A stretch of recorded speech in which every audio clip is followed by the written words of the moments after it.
Tahukah kamu di Kota Pontianak sejumlah 52 reklame telah disegel oleh tim penerbitan pajak daerah. Hal ini dikarenakan Kota Pontianak belum bisa melunasi hutang-hutang pajaknya oleh provinsi. Oleh karena itu, kita tidak mau hal ini akan terjadi, bukan? Baiklah, kita simak pembahasan pajak berikut ini.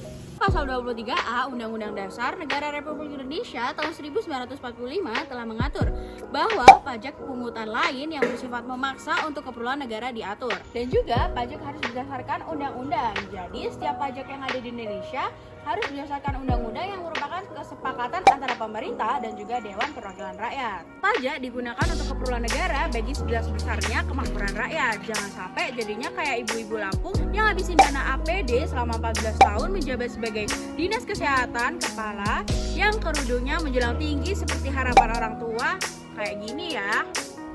Lalu ada 3 fungsi nih dari pajak. Yang pertama ada budgeter, lalu yang kedua ada mengatur, dan juga yang ketiga adalah redistribusi. Benda-benda apa aja sih yang bisa kena pajak? Benda-benda tersebut seperti kendaraan mewah berupa motor dan mobil, dan juga tanah bangunan, investasi, dan juga keuangan, dan juga barang-barang mewah seperti tas Hermes, LV, Gucci, Chanel, dan banyak lagi. Pajak yang dipungut dari masyarakat hanya dikelola oleh pemerintah pusat saja. Pemerintah daerah juga memiliki kewenangan untuk memungut dan mengelola pajak daerah di direktorat. Berikut adalah jenis-jenis pajak. Yang pertama adalah pajak penghasilan, yang kedua adalah PPN, yang ketiga adalah pajak bumi bangunan atau PBB. Nah, aku tadi udah jelasin nih tentang pengertian, macam-macam, dan juga fungsi. Kalian pasti kepo kan, apa sih sejarah singkat dari pajak itu? Berikut teman aku bakal jelasin tentang sejarah singkat dari pajak. Oke, di sini aku akan jelasin tentang sejarah soal pajak. Sejarah pajak di Indonesia telah melalui perkembangan yang sangat panjang sejak masa kolonial hingga saat ini. Pada masa penjajahan Belanda, sistem pajak ditetapkan untuk memenuhi kebutuhan fiskal dan mengamankan kepentingan ekonomi Belanda. Pajak yang dikenakan pada saat itu antara lain pajak tanah, pajak kekayaan, dan pajak perusahaan. Setelah kemerdekaan Indonesia, pemerintahan baru mengambil alih dan mengubah sistem perpajakan sesuai dengan kebutuhan pembangunan nasional. Dalam beberapa tahun terakhir, pemerintah Indonesia terus melakukan reformasi perpajakan guna meningkatkan keadilan, efisiensi, dan transparansi. Beberapa langkah yang diambil antara lain pembangunan teknologi informasi untuk mempermudah pelaporan dan pembayaran pajak, pemberian insentif pajak bagi sektor-sektor tertentu, serta peningkatan penegakan hukum terhadap pelanggaran perpajakan. Bener nggak sih, Din, sejarah pajak itu kayak gitu? Bener banget tuh, Don. Nah, kalian pengen tahu nggak sih pajak kita tuh kira-kira dialihkan kemana? Nah, dalam APBN 2019 direncanakan pembelanjaan negara sebesar 2.461 triliun yang digunakan untuk belanja pemerintah pusat sebesar 1.634 triliun. Nah, pemerintah merencanakan penerimaan dari dalam negeri sebesar 2.165 triliun yang berasal dari penerimaan perpajakan sebesar 1.786,4 triliun. Sektor perpajakan berperan sebesar 72,59% dari belanja negara atau 82,51% dari penerimaan negara. Nah, kemana sih 1 juta uang pajak kita tuh dialokasikan? Tentu saja ini dengan fasilitas yang kita sering gunakan seperti taman, jalan, halte bus, dan juga prasarana umum lainnya. Nah, itu tadi materi yang udah aku sampaikan.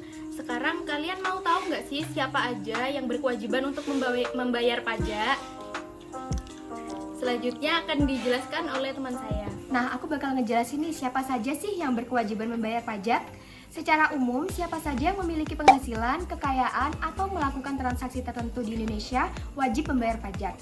Dan beberapa pihak yang wajib. Yang pertama, individu. Warga negara Indonesia maupun warga negara asing yang memiliki penghasilan di Indonesia, baik dari pekerjaan, usaha, atau sumber lainnya, wajib membayar pajak penghasilan.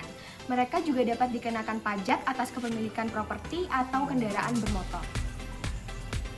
Yang kedua, perusahaan. Semua perusahaan yang beroperasi di Indonesia, baik perusahaan dalam negeri maupun perusahaan asing yang memiliki kegiatan usaha di Indonesia, wajib membayar berbagai jenis pajak.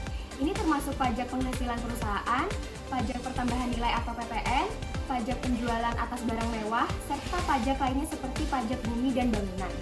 Yang ketiga, pedagang dan penyedia jasa. Individu atau perusahaan yang bergerak di sektor perdagangan, jasa, atau sektor lainnya juga diwajibkan untuk membayar pajak.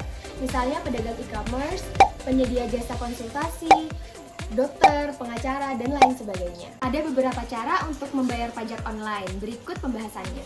Untuk pembahasan terakhir, yaitu cara membayar pajak online. Ada beberapa cara untuk membayar pajak, yakni datang ke kantor pajak terdekat atau melalui registrasi online yang mendaftar melalui NPWP.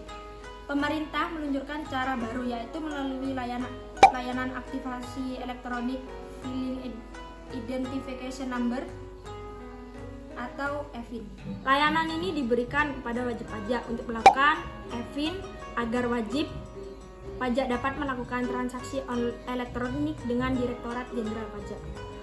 Kenapa sih perlu aktivasi EVIN? Aktivasi EVIN harus dilakukan agar wajib pajak dapat melakukan transaksi online. EVIN merupakan nomor identitas diri dari wajib pajak yang diterbitkan oleh DCP. Setelah melakukan aktivasi EVIN, wajib pajak akan mendapatkan nomor yang bisa digunakan untuk transaksi online, seperti lapor SPT dan pembuatan kode billing untuk pembayaran pajak melalui aplikasi DCP online atau ASP Mitra Resmi DCP. Nah, itu dia tuh pembahasan pajak dari kita semua. Semoga kita mendapatkan nilai A ya. Terima kasih telah menonton video kami. Sampai jumpa.